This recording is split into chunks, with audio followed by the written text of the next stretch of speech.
இனி தொடர்ந்து விரைவுச் செய்திகளை பார்க்கலாம்.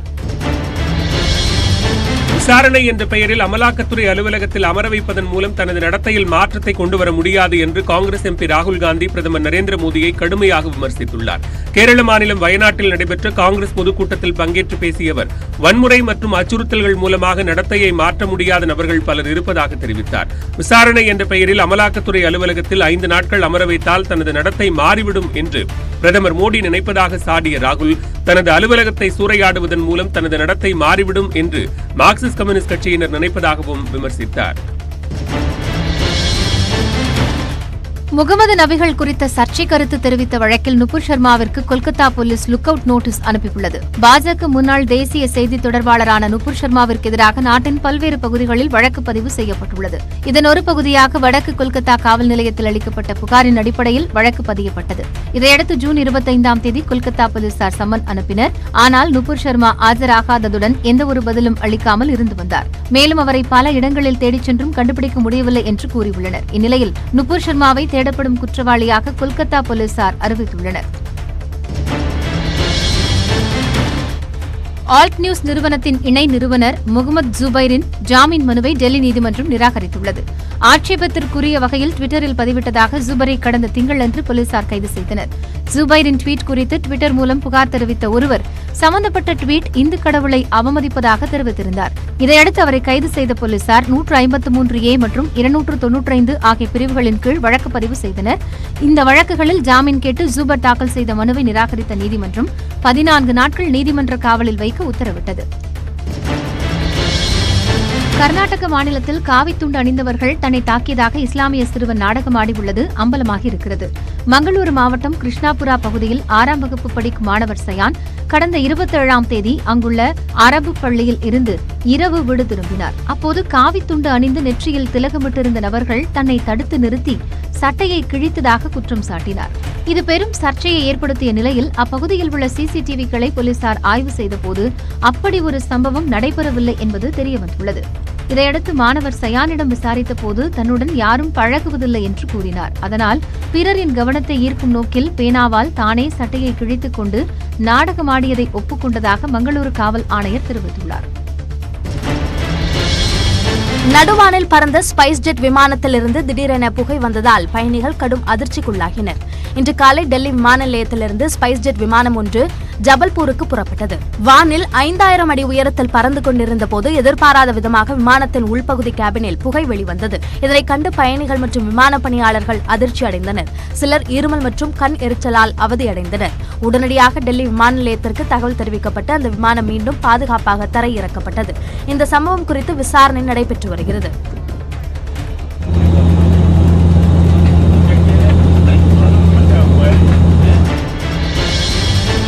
குஜராத் மாநிலம் வதோதராவில் ஜெகநாதர் கோவிலில் பக்தர்கள் தேருக்கு பதிலாக ரோபோவில் வைத்து சுவாமியை வீதி உலா அழைத்துச் சென்றனர். வதோதராவில் உள்ள ஜெகநாதர் கோவிலில் சுவாமி நகர்வலம் செல்வதற்கு வசதியாக தேர் போன்று ரோபோ ஒன்றை வடிவமைத்துள்ளனர். அந்த ரோபோவில் சுவாமியை வைத்து நகர்வலம் சென்றனர். அப்போது பக்தர்கள் ரோபோ தேர் மீது பூமழை பொழிந்தனர். வடம் பிடித்து தேரை இழுப்பதற்கு பதிலாக செல்போன் ப்ளூடூத் தொழில்நுட்பம் மூலமாக தேரோட்டத்தை நடத்தியதாக பக்தர்கள் மகிழ்ச்சி தெரிவித்தனர்.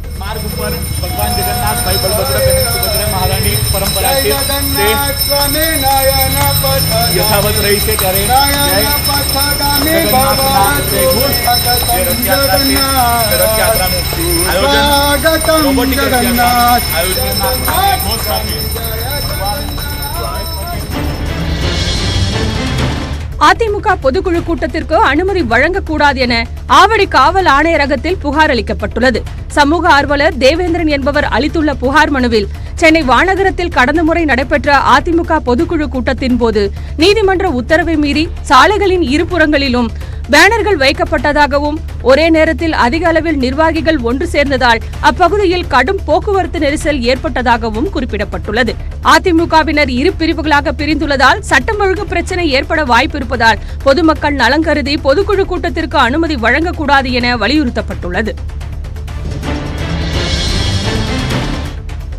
போலி பத்திரங்களை ரத்து செய்ய பதிவாளர்களுக்கு அதிகாரம் வழங்கும் சட்ட முன்வடிவுக்கு 1 மாதத்திற்குள் மத்திய அரசு ஒப்புதல் அளிக்கும் என்று தமிழக வணிக வரித்துறை அமைச்சர் மூர்த்தி தெரிவித்துள்ளார். மதுரை உத்தங்குடியில் தமிழ்நாடு மாநில ஊரக வாழ்வாதார இயக்கம் சார்பில் வட்டார அளவிலான இளைஞர்கள் திறன் திருவிழா அமைச்சரின் தலைமையில் நடைபெற்றது. இதையடுத்து செய்தியாளர்களிடம் பேசிய அமைச்சர் வணிக வரி செலுத்தாத டீலர்களுக்கு அபராதம் விதிக்க நடவடிக்கை எடுக்கப்பட்டுள்ளதாக தெரிவித்தார். மேலும் 3 லட்சத்திற்கும் மேற்பட்ட டீலர்களுக்கு நோட்டீஸ் அனுப்பியதன் மூலம் 67 கோடி ரூபாய் வணிக வரி வசூல் செய்யப்பட்டுள்ளதாக கூறினார்.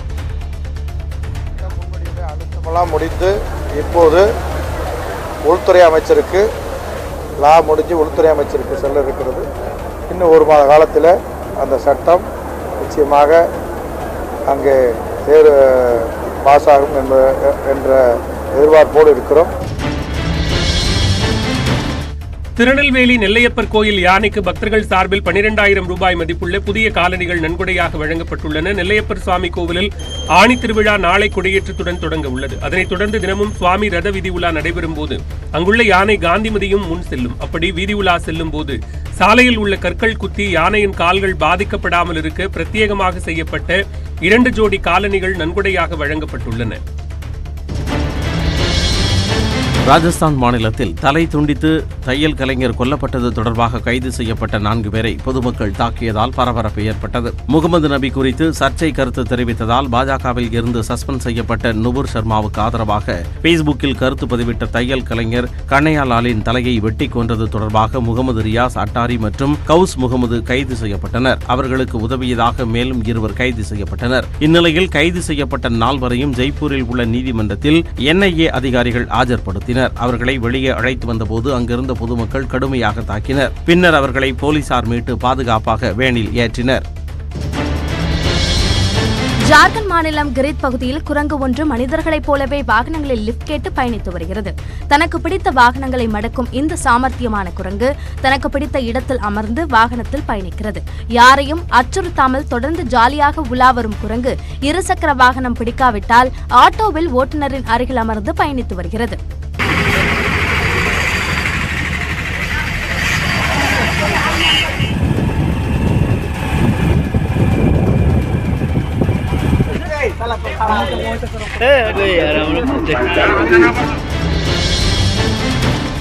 மாணவிகளுக்கு பாலியல் தொல்லை தந்த வழக்கில் சிக்கிய சிவசங்கர் பாபாவுக்கு சொந்தமான பள்ளி வளாகத்தில் பல ஆண்டுகளாக ஆக்கிரமிப்பில் இருந்த 7.5 ஏக்கர் நிலம் மீட்கப்பட்டுள்ளது. கேளம்பாக்கம் அடுத்த புதுப்பாக்கம் பகுதியில் உள்ள சுசிலரி இன்டர்நேஷனல் பள்ளி ஆக்கிரமிப்பு நிலத்தில் கட்டப்பட்டுள்ளதாக புகார் எழுந்தது. அதன் அடிப்படையில் அதிகாரிகள் மேற்கொண்ட ஆய்வில் 7.5 ஏக்கர் நிலம் ஆக்கிரமிக்கப்பட்டிருந்தது உறுதியானது. இதனையடுத்து கேளம்பாக்கம் காவல் ஆய்வாளர் கோவிந்தராஜ் தலைமையிலான போலீசார் பாதுகாப்புடன் JCB இயந்திரம் மூலம் ஆக்கிரமிப்புகள் அகற்றப்பட்டன. சட்டத்திற்கும் மனசாட்சிக்கும் கட்டுப்பட்டு காவல்துறையினர் செயல்பட வேண்டும் என்று DGP சைலேந்திரபாபு அறிவுறுத்தியுள்ளார். காவல் நிலைய மரணங்களை தவிர்ப்பது குறித்த காவல்துறையினருக்கான விழிப்புணர்வு கருத்தரங்கம் மதுரை தெப்பக்குளத்தில் உள்ள தனியார் கல்லூரியில் நடைபெற்றது. நிகழ்ச்சியில் கலந்து கொண்டு பேசிய DGP சைலேந்திரபாபு தமிழகத்தில் கடந்த 10 ஆண்டுகளில் 90 காவல் நிலைய மரணங்கள் நிகழ்ந்திருப்பதாக கூறினார். பாரம்பரியமிக்க தமிழ்நாடு காவல்துறையில் சில தவறுகள் நடப்பதாகவும் இனிமேல் அவ்வாறு நடைபெறாமல் இருக்க வேண்டும் எனவும் காவலர்களுக்கு அறிவுறுத்தினார். கடந்த 10 ஆண்டுகளில் சுமார் 90 நிகழ்ச்சிகள் காவல் நிலைய மரணம் அப்படின்னு வந்திருக்கு. நம்ம தமிழ்நாட்டில் ஒரு காவல்துறை வந்து ரொம்ப பாரம்பரியமிக்க காவல்துறை, ரொம்ப நாகரிகமான முன்னணி காவல்துறை. நம்ம வந்து தேவையில்லாமல் யாரும் நம்ம துன்புறுத்துறது கிடையாது. என்னைக்காவது ஏதாவது ஒரு நிகழ்ச்சிகள் அங்கும் இங்குமாக நடக்கக்கூடும், அதுவும் நடக்கக்கூடாது என்கிற ஒரு நல்ல எண்ணத்துல தான் இந்த பயிற்சியை நம்ம ஏற்பாடு செஞ்சிருக்கிறோம். திருப்பதி அருகே 2 வேறு இடங்களில் கடத்தப்பட்ட 1 கோடி ரூபாய் மதிப்பிலான செம்மரக்கட்டைகளை பறிமுதல் செய்த ஆந்திர போலீசார் 6 பேரை கைது செய்தனர். ராஜம்பேட்டை குட்டரல்லா தேவா பகுதியில் செம்மர கடத்தல் தடுப்பு பிரிவு போலீசார் கண்காணிப்பு பணியில் ஈடுபட்டனர். அப்போது 25 செம்மரக்கட்டைகளை கடத்தி வந்த கும்பல் போலீசாரை கண்டதும் அவற்றை ஆங்காங்கே வீசிவிட்டு தப்பி ஓடியது. இதுபோன்ற பாப்பாநாயுடுபேட்டை பகுதியில் செம்மரக்கட்டைகளை கடத்தி வந்த 6 பேரை கையும் களவுமாக பிடித்தனர். அவர்களிடம் இருந்து 3 இருசக்கர வாகனங்களையும் பறிமுதல் செய்தனர். 2 வேறு இடங்களிலும் பறிமுதல் செய்யப்பட்ட 1050 கிலோ எடை கொண்ட செம்மரக்கட்டைகளின் மதிப்பு 1 கோடி ரூபாய் இருக்கும் என போலீசார் தெரிவித்துள்ளனர். புதுக்கோட்டை அருகே ஊனையூரில் கோயில் சந்தனக்காப்பு திருவிழாவை ஒட்டி நடைபெற்ற மாட்டுவண்டி பந்தயத்தில் காளைகள் 4 கால பாய்ச்சலில் சீறி பாய்ந்து சென்றன. சிறிய மாடு பெரிய மாடு என இரு பிரிவுகளில் நடத்தப்பட்ட இந்த போட்டியில் மதுரை, சிவகங்கை, திண்டுக்கல், தேனி உள்ளிட்ட மாவட்டங்களைச் சேர்ந்த மாடுகள் பங்கேற்றன. போட்டியின் போது இலக்கை நோக்கி காளைகள் சீறி பாய்ந்து சென்றதை சாலையின் இருபுறமும் திரண்டிருந்த பொதுமக்கள் ஆரவாரம் செய்து கண்டுகளித்தனர். இரு பிரிவுகளிலும் தலா முதல் 4 இடங்களை பிடித்த காளைகளின் உரிமையாளர்களுக்கு ரொக்க பரிசுகள் வழங்கப்பட்டன.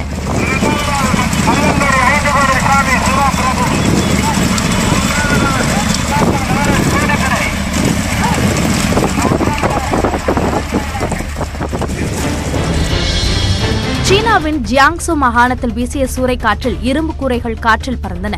காற்றின் வேகத்தில் தாக்குப்பிடிக்க முடியாமல் சோலார் வாட்டர் ஹீட்டர்கள் மற்றும் தகரங்கள் அருகில் நிறுத்தப்பட்ட கார்கள் மீது விழுந்தன. மணிக்கு 64 முதல் 71 மைல் வேகத்தில் காற்று வீசியதால் கூரை வீடுகள் சேதமடைந்தன.